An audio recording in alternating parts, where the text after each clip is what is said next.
The San Jose Sharks get swept by the Calgary Flames. They get flame broiled. They get torched. You name it. It wasn't fun early. It wasn't fun in end. Maybe a little bit of a teaser early on or in the middle of it. Well, we'll break that down. And hey, just to make you even more excited, we'll also break down the Barracuda game too. It didn't go well. Spoiler alert. All that and more right now on Teal Town After Dark.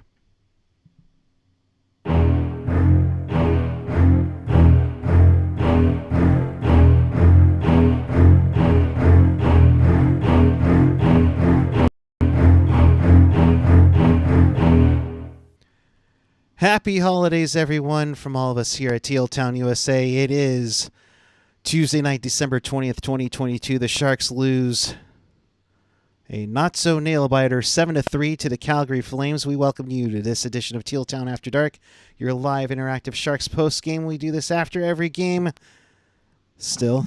And if you want to be part of the show, join the conversation and chat with us and fellow Sharks fans all over the world in Sharks territory on the YouTube page or the app. Of course, follow us on the social, Twitter, Instagram, Facebook, SoundCloud, Reddit, Discord, TikTok. Find everything at tealtownusa.com. And if you want to support the pod, Venmo us at tealtownusa. Or, of course, you can join us in having a super chat donation that goes back to help support the show.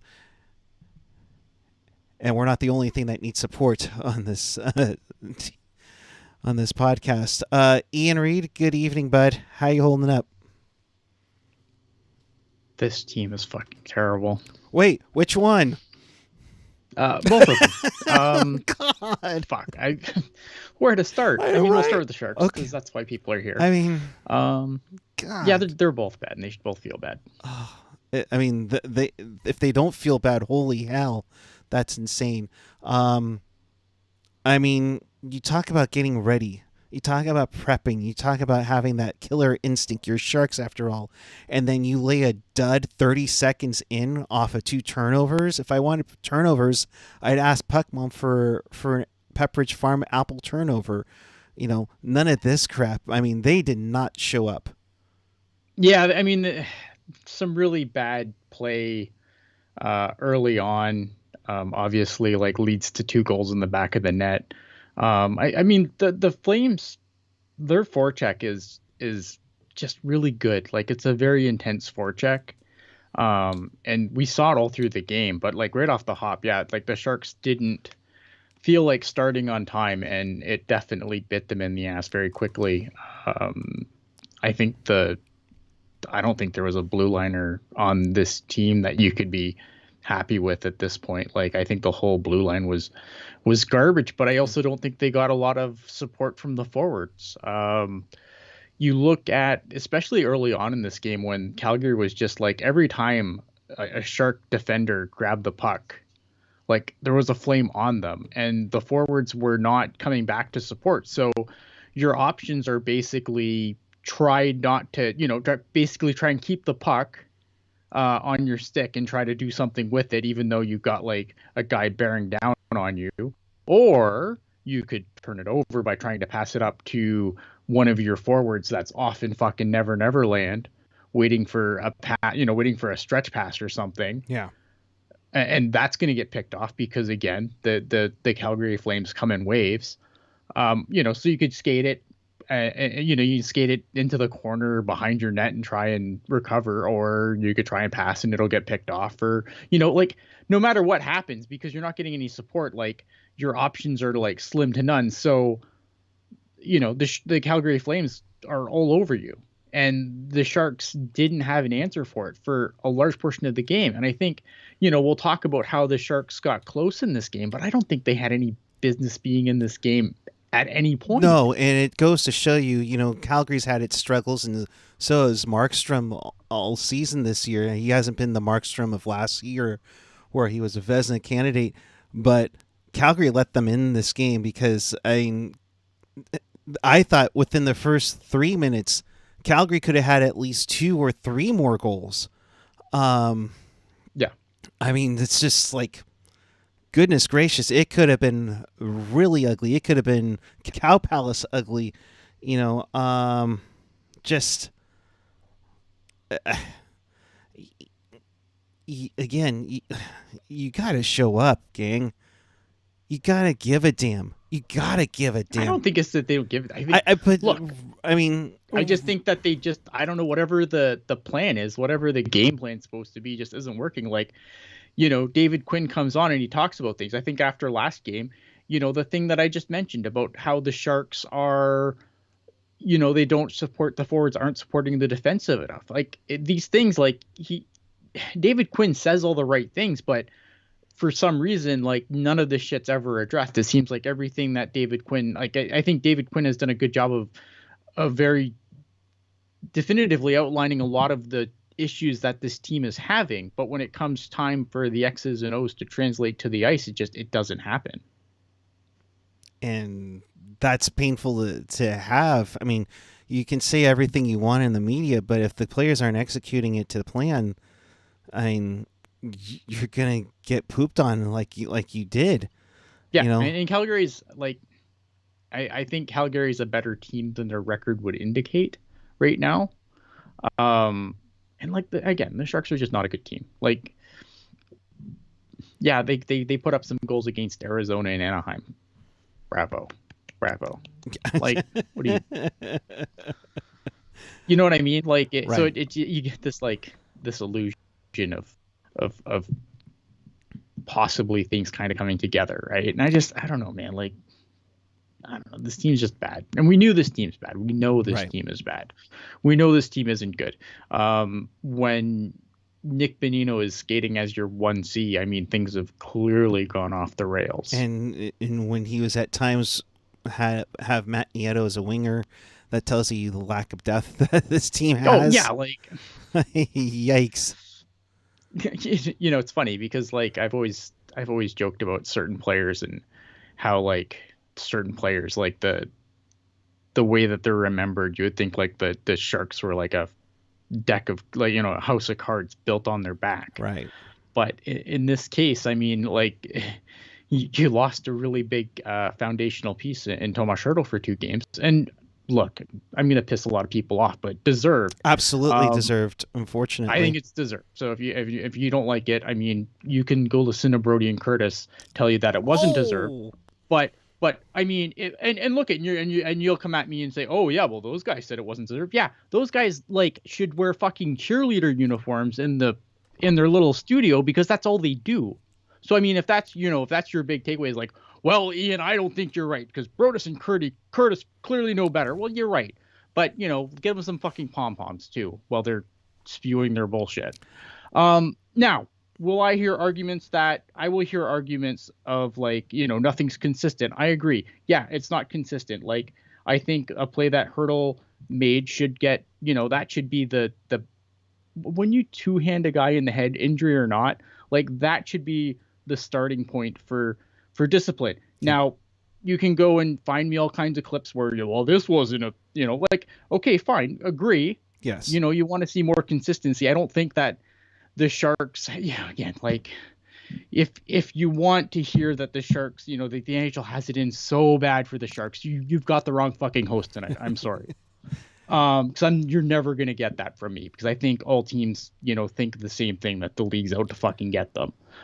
Should everyone who makes a play like that be suspended 2 games? Yeah, I think that's what it should be. And you would like to see consistency. Unfortunately, the wheel of justice doesn't work consistently. No. And it is what it is. And I will hear that argument, but if you're looking for somebody to come on here and sob that Tomas Hertl got 2 games, even though he didn't have and I don't think I'm not saying Tomas Hertl is a fucking dirty player. He's not, but he made a stupid play and those are the repercussions. He made his emotions get to him a little bit too much.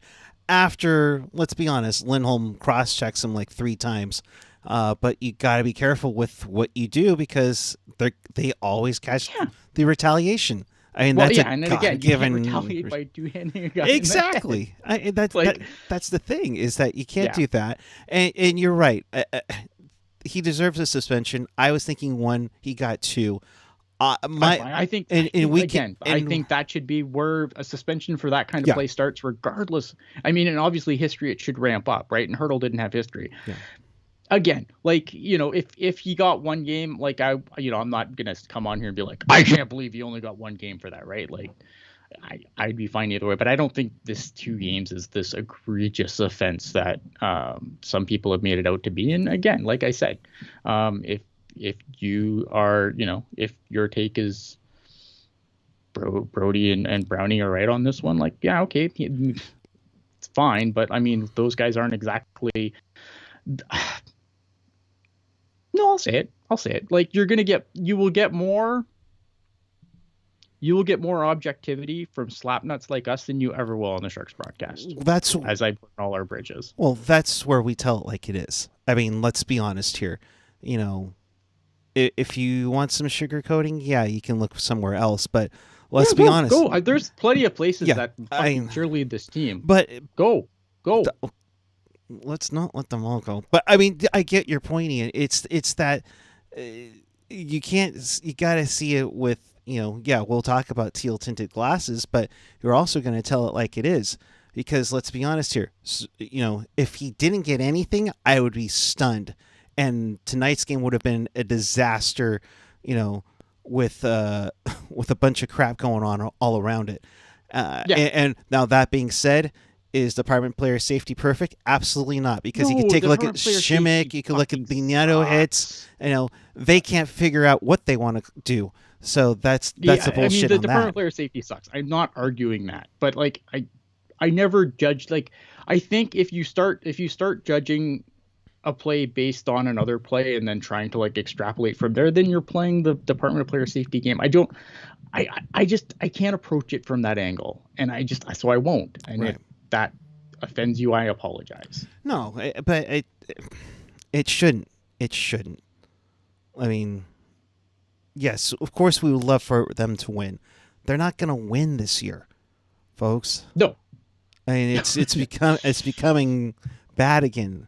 Well, not like it hasn't been bad before, but my point being is that it's been bad for about 3 years. It's now, been, to be honest. Well, yeah, but I mean, this is getting bad. Some of the comments coming in from the locker room. I'll get you your super chat in just a second, Rob. Yeah. Sturm is a team guy, one of the hardest workers. He's a leader. I mean, he showed his leadership tonight. Nice play to get them within one early in the first period. Late in the first period. Then he, defends a borderline hit. We'll say at the least. I didn't even think it was that horrible when Sturm fights Richie. I mean, good on. Like, I love Nico Sturm. Don't get me wrong, but I was like, I'm gonna miss him soon. Fight with Nick Richie, like, that's not smart. But I mean, at least again, at least he's sticking up for his guy, right? Like, he's, he saw, he didn't like the hit on Vlasic, and he stood up for Vlasic. I mean, we've complained ad nauseum about guys, not taking numbers and guys not sticking up for their teammates. So I'm not gonna, do I think Nico Sturm should be fighting Nick Richie? No, but in that situation, I'll give him a fucking pass. Yeah. Rob Iman with a $10 super chat. Thanks, yes. Rob. I wish the Department of Player Safety was consistent with their punishment. This is why I advocate for an appeals officer for a balanced power with George Peros to hear expedited appeals. Okay, here's the problem with that, right?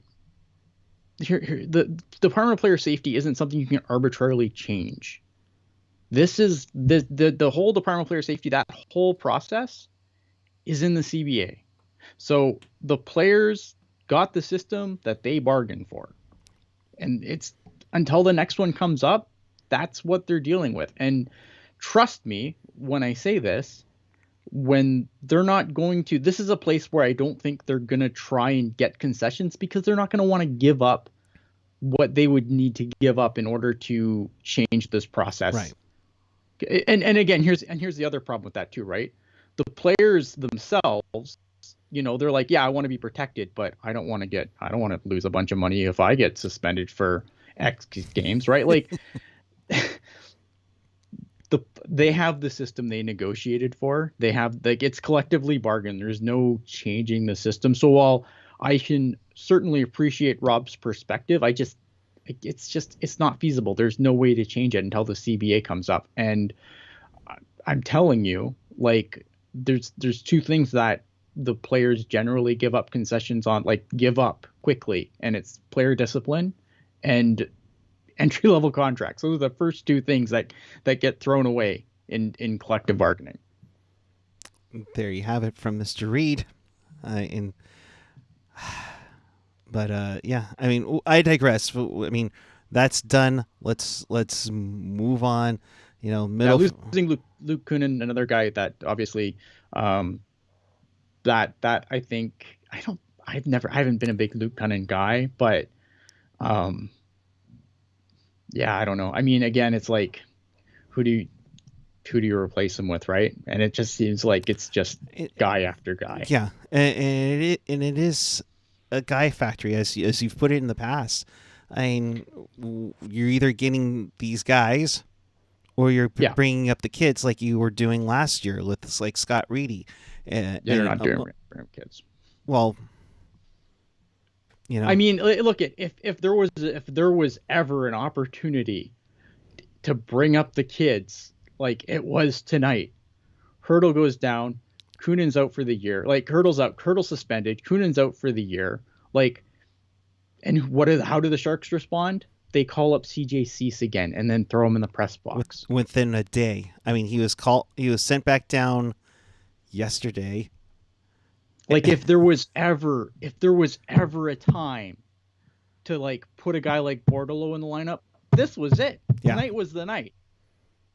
This is where you would want to do that, but no.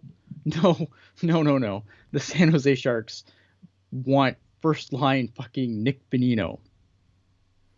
Yeah. Well, where's the? I mean, and Michael Molasses brings it up. Erik, Ian, thoughts on Lindblom's performance today? Lindblom was supposed to be. I mean, we were projecting him as second line when he was signed in the off season. He's down with Gadjevich and Lawrence. Yeah, Lindblom just it's been a gamble that just hasn't worked, right? Mm-hmm. Like, he was a guy that came in as kind of like a reclamation project, and it just hasn't worked out. That, because I like Lindblom. I think, again, really good story. But he's a guy who just hasn't really produced, and and now he's just getting played in dumb places where he's never going to succeed. And it just sucks.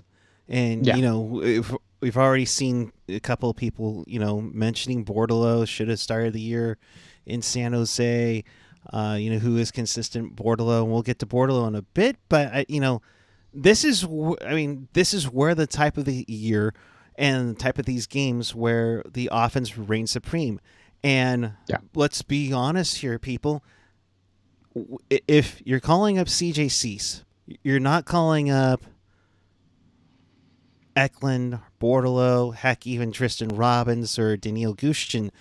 If you're not calling them up here, unless there's something devastating that happens, they ain't coming. They ain't coming. They're not coming. I don't think they're coming until. I mean, maybe past the trade deadline. I doubt it. Well, here's the thing, right? Like, if the trade deadline goes and the Barracuda are like just nowhere near the playoff race, then maybe they start getting a look. Maybe. But I mean, just no. It's just, and Alec Vincent making up a point here. Keep the kids down this year. Don't burn a year of their ELC. Be awful. Rebuild finally. You can only slide, and if you're the only way your contract cannot like slide is if you're under 20. And I don't know if Eklund has any. Like, Bordeleau doesn't have any slide room. If Bordelo's like keeping him down there isn't keeping Bordeleau down or keeping Eklund down. Like, those guys, their ELCs are already ticking. Tristan Robbins, there's a guy like you probably want to just let the slide kind of take effect. Same with I don't know, man. Again, like It's so you can only tough. slide so much, right? Like Right. your contract can only slide so far. I'm not really worried about ELCs at this point. Because like I said, once you're 20, that clock starts ticking. So And the tough part being, they're eventually going to have to get up here, but you just don't want them to get frustrated with it being in the AHL to marinate. So I mean, I hope that if I'm Thomas Bortolo, if I'm William Eklund right now, I should have a chip on my shoulder, especially Bortolo. Like I think, absolutely. and not to and look at William Eklund's been fine. Like I have no issues with William Eklund, but if I most of the season, if you had tell me I could only pick one to call up, it's been Bortolo. No, I mean he's played fantastic in the AHL, leading rookie scorer in the AHL. Yeah. So you would think, hey, we'll see where they're at. So, continuing on with the recap of this game, Sharks only had 5 shots in the second period. Granted, their last one kind of gets you kind of psyched up for the third with Barabanov, getting in there to cut it to 3-2, which again, really good like I mean, just an opportunistic play. I love Barabanov. Like again, there's some guys in this team that I really really like as much as maybe I hate this team as a whole right now. Barabanov to me has been, he's been a guy that's always fun to watch. And look, he takes advantage of an opportunity given to him and he buries the puck in the net. Like very opportunistic goal, but those are the kinds that get you back into games. And the Sharks, again, they tried to get back into this one and Calgary kind of let them back into it. But again, like I don't think the Sharks should have been in this game at any point with the way they played. They shouldn't have, because they played pathetically the first 2 periods. But of course, they come back and tie it just to tease the living crap out of us. Timo Meier with a beautiful shot from the slot, with Carlson kind of playing, dangling around to tie it up at 3. I mean, shoot, that got me out of my seat a little bit, because that was a sweet goal from Timo, who's really tore it up lately. Yeah. And then, you get Lucic taking that kneeing penalty, and all of a sudden, oh, shoot, the Sharks are going to have an opportunity. And the power play, I mean, they didn't score tonight, but the power play looked creative. They looked like they were in it and everything, and it just couldn't, translate to a goal. And then, of course, Calgary decides to just put the foot down and just, Kadri gets a pair. Milan Lucic has found his goal scoring. Hey, way to go, defense. He hasn't scored in 62 games, and now he's scored in back-to-back games in San Jose. And then Toffoli gets his second of it to kind of finish it off. But, I mean, yeah. Just a wave of emotion. Like, I was pissed. I was ready to go off. I was, like, going to challenge my inner Ian, getting on an Ian rant 30 seconds in. And then I was like, oh, you mother Fuddruckers, you guys are going to tie this game up and steal a game from Calgary. And then you tease with my emotions again midway through the frickin' period. But Nico Sturm went off in the postgame. Our overall effort was pretty embarrassing. We have to look in the mirror. For the first time, I thought we looked scared at times. It's unacceptable.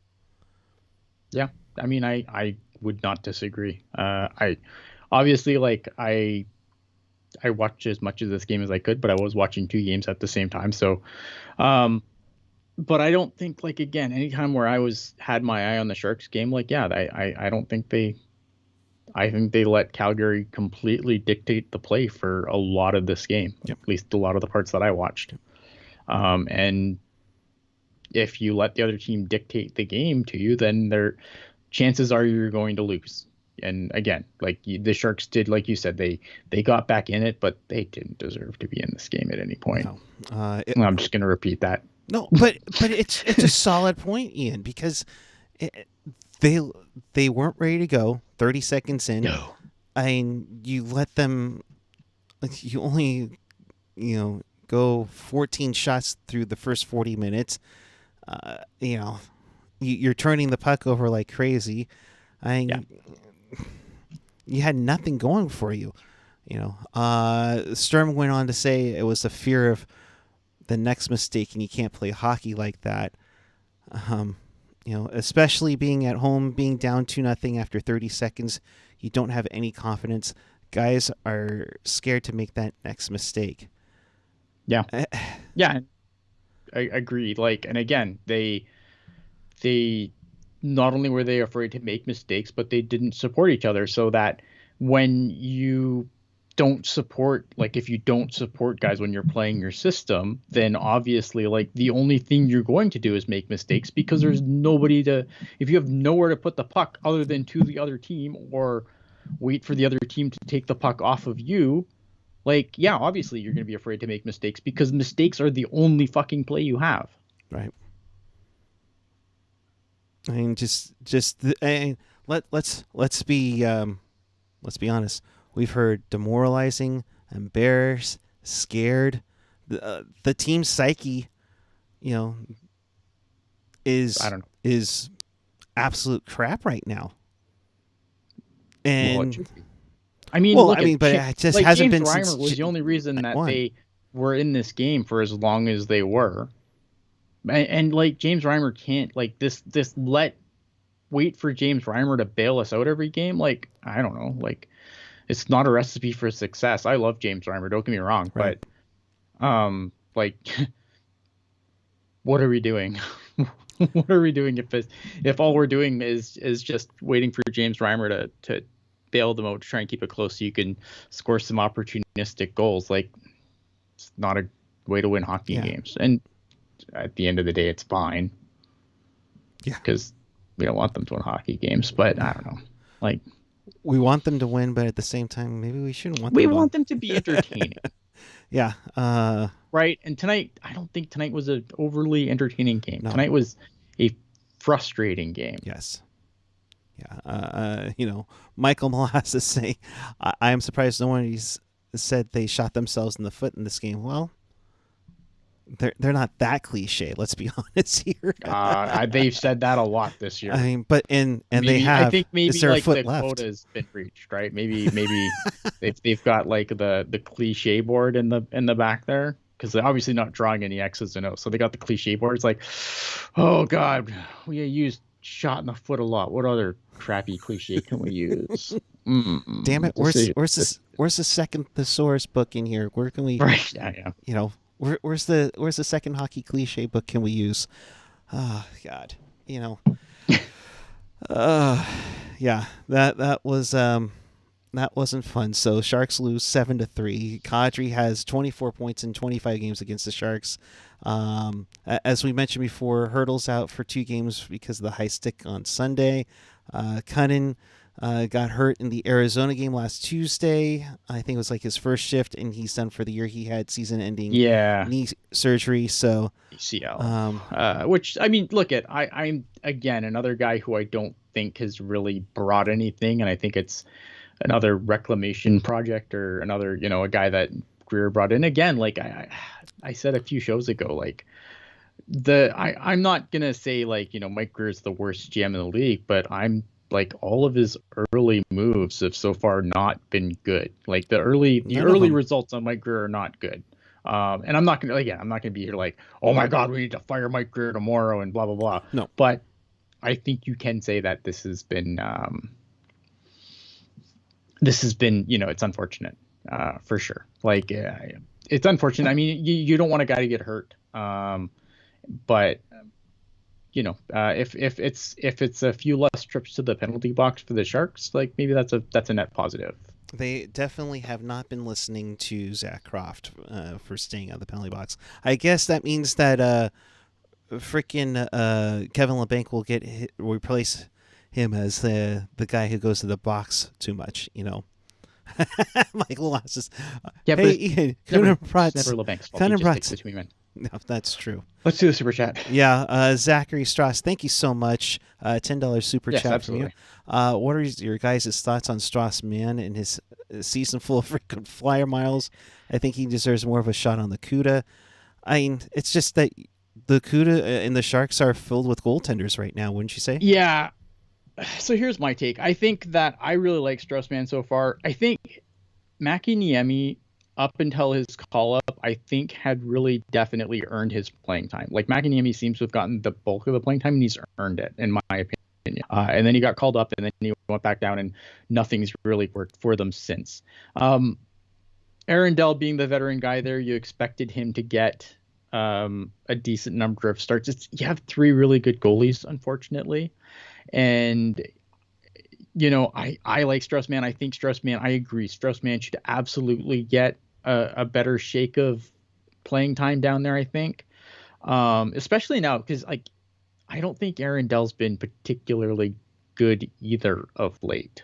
Aaron Dell's had more misses than hits in games lately, and I feel like Strauss-Mann maybe should be the benefactor of that, right? And get some more starts.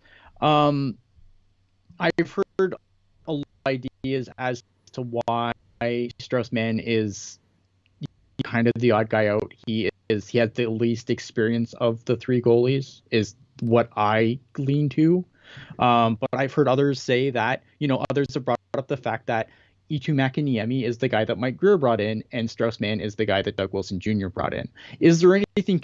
I don't know. I don't think there is. I think it's just an issue of, Mäkiniemi has a little more AHL experience. And obviously Aaron Dell is the veteran of the group. So obviously he is going to, they're three really good goalies on a team that there's only so many games, right? Now I think Strauss-Mann, to his credit, has played well when called upon in the ECHL. He's, from all accounts, he's totally fine with the freaking flyer miles. I think he's going to get a chance to really solidify himself once James Reimer is traded, provided we don't break him first, and then they call somebody up.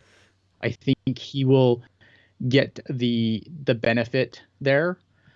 I don't know. Again, and Tiger in the chat kind of going with the Mike Grier being, Mäkiniemi being the Mike Grier guy. Again, I could be it. I'm not saying it's not it. I just, based on everything that was said, you would obviously hope not, right? But it's a possibility. I'm not gonna shoot it outright. I just don't particularly buy into it. I think it's more of an issue of just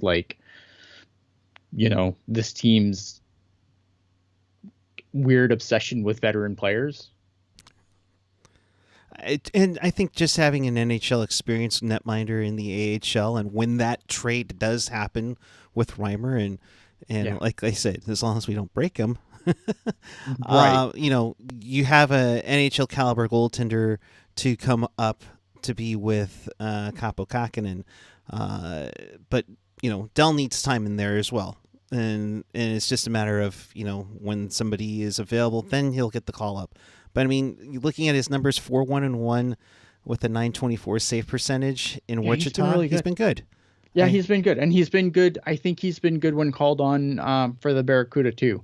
Again, I think he's going to get more time. He's going to get his shot. I think he's going to get a shot. I think it's just an issue of, clearing up the logjam a little. And like I said, a James Reimer trade will do wonders for that, or heaven forbid an injury will, do wonders for that, I think. But yeah, Strauss-Mann should definitely get more looks. I 100% agree with that. I think he's, I really like Strauss-Mann. I want him to get more looks for sure. Yeah. I same thing with the other kids, you just hope you don't frustrate them for not calling them up, but again, you also have to earn their. I want them to have a chip on their shoulder, though. I want them to, because when they come up, they're gonna, you want them to come up, and then when they finally do get the call, I think if you have a chip on your shoulder, you're more likely to take a better, make better use of that opportunity. Whereas if you get called up because you think that you should be the next man up. Again, it's really difficult because there's situations where I would have called up different players, but obviously the Sharks don't want to do that. And then for whatever reason, right? You can say, okay, they're tanking. Sure, I get that. But at the same time, I don't think like I love Thomas Bortolo. I love William Eklund. I don't think their call up single-handedly changes this team's fortunes. But at least they're playing against better quality of competition. Yeah, no, I completely agree, and get him some game time as well, in any form, rather than having him sit on a bench or sitting in the press box at Tech C Arena. So, yeah.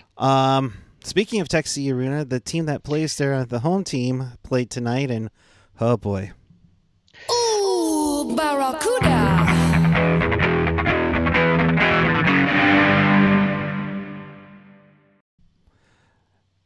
Barracuda played in Abbotsford tonight, Ian. You got to see that wonderful game. I did.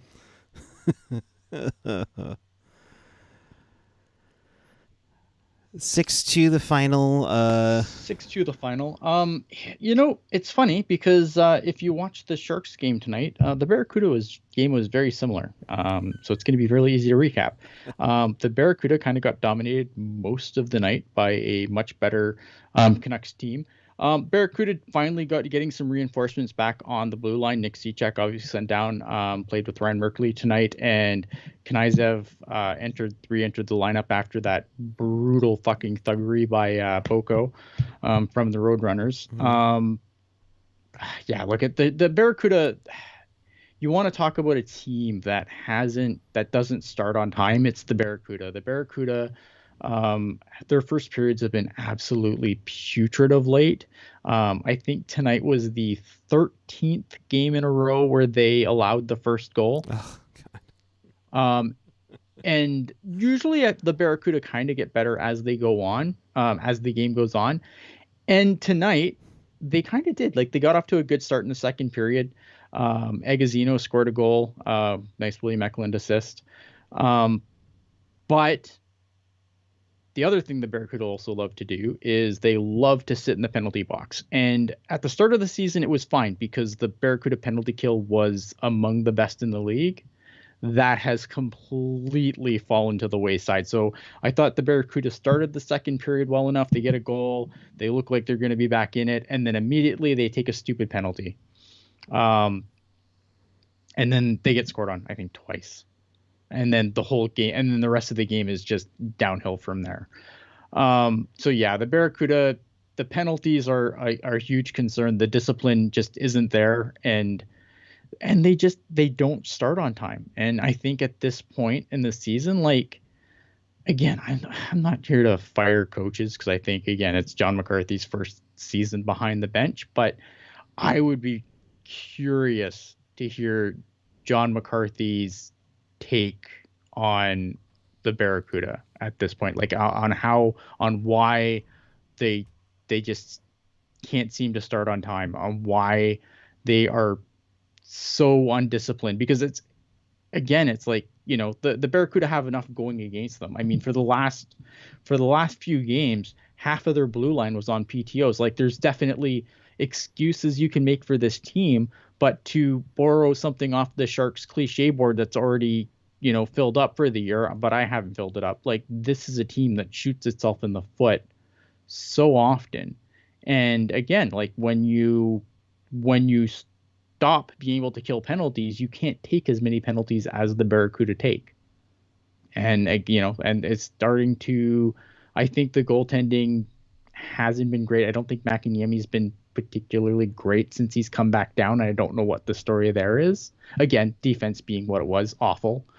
But yeah, I mean, again, there's a lot of things that you can like about the Barracuda, right? Like, I think if you're looking at, you want things to hang your hat on as the Barracuda, well, William Eklund and Thomas Bortolo are second and third in points for rookie point scoring. That's good. Very good. A lot of their guys, like a lot of the kids that you want to see doing well, I think are doing well. But as a team, they're just not winning games. And if they don't turn this around soon and they continue playing 500 hockey or less than 500 hockey, this isn't a playoff team. And I think that would be the biggest shame of it all. Yep. Right? Like no playoffs and then no playoffs and then no playoffs for the Barracuda either after, and because a lot of people are excited about this team to start. Now, the one thing that I will remind everybody is because the Sharks started sucking in the pandemic, it feels like the Sharks have been ass for 10 years. That's true. That's how it feels, right? Yeah, exactly. But it's been a lot less. And there are a lot of teams in the Pacific Division that have been ass for a lot longer than the Sharks. So their teams are pretty beefy, right? Like there's some really good teams in the Pacific Division because you have teams that have been asked for a lot longer. You have teams like the Ontario Reign.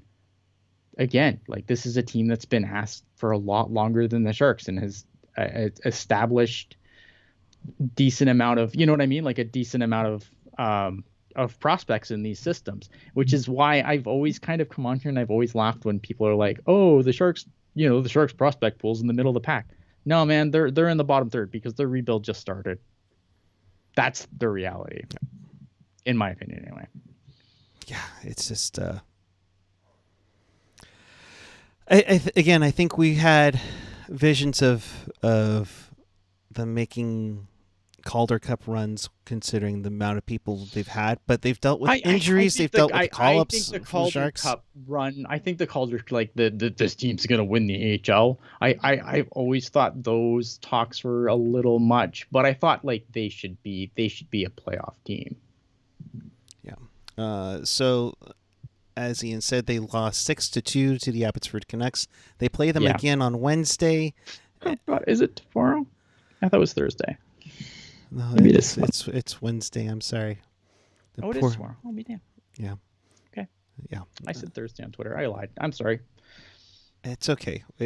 Time changes. It's different for you. The game will end on a Thursday for you over there. Yeah, that's true. Yeah.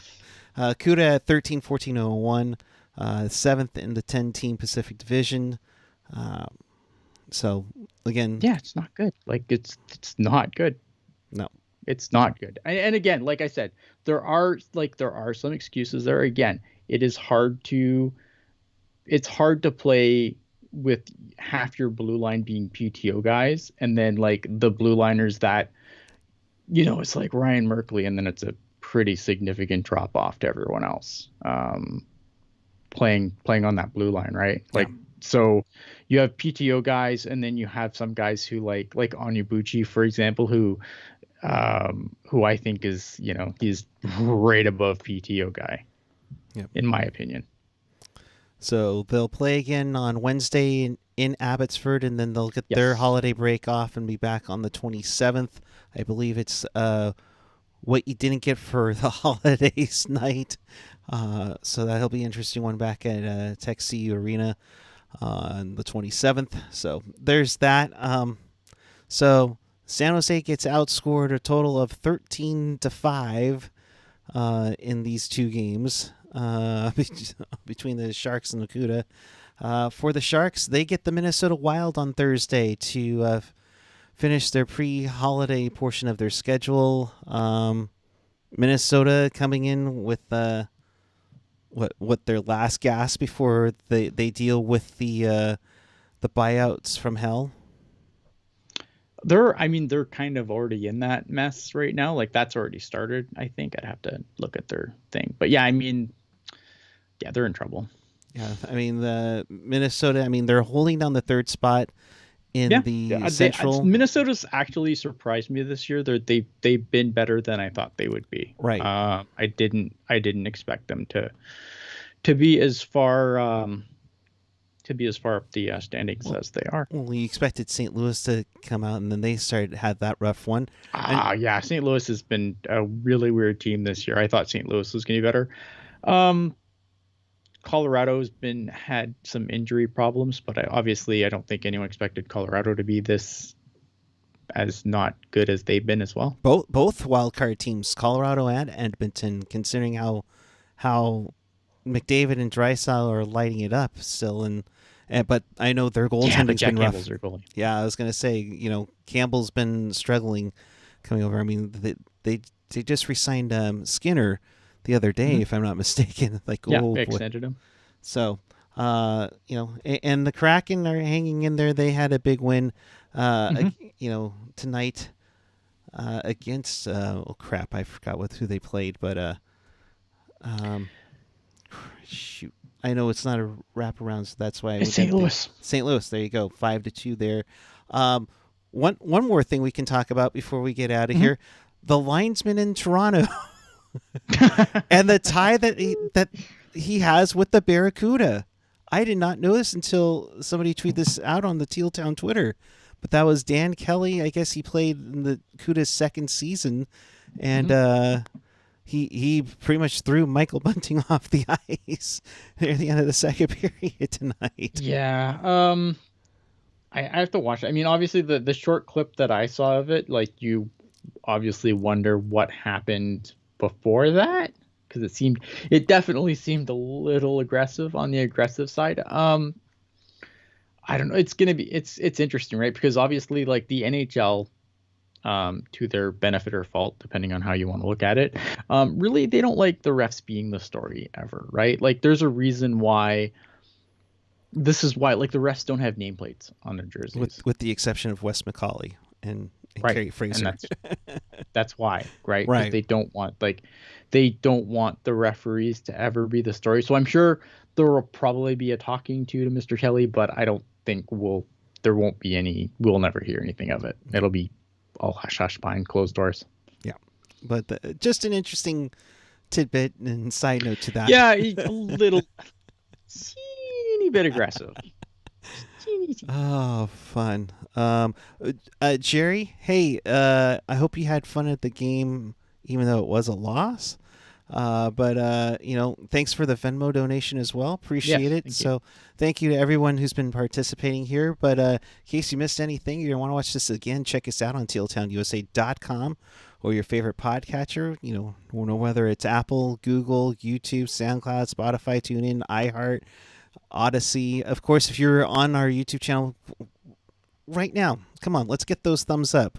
Hit that subscribe button. We're almost at 2,900. We'd love for you to get us over the hump there, and of course hit that notification bell. That'll let you know when we go on next, which will be following Sharks and Wild to finish up the holiday portion of the Sharks schedule, or the pre-holiday portion of the Sharks schedule. So be on the lookout for that. But Ian, of course, I think we are not going to be on there, so happy holidays to you, good sir. Yes. Hopefully, happy holidays to everyone out in the replay land or the live land. Yes. Obviously.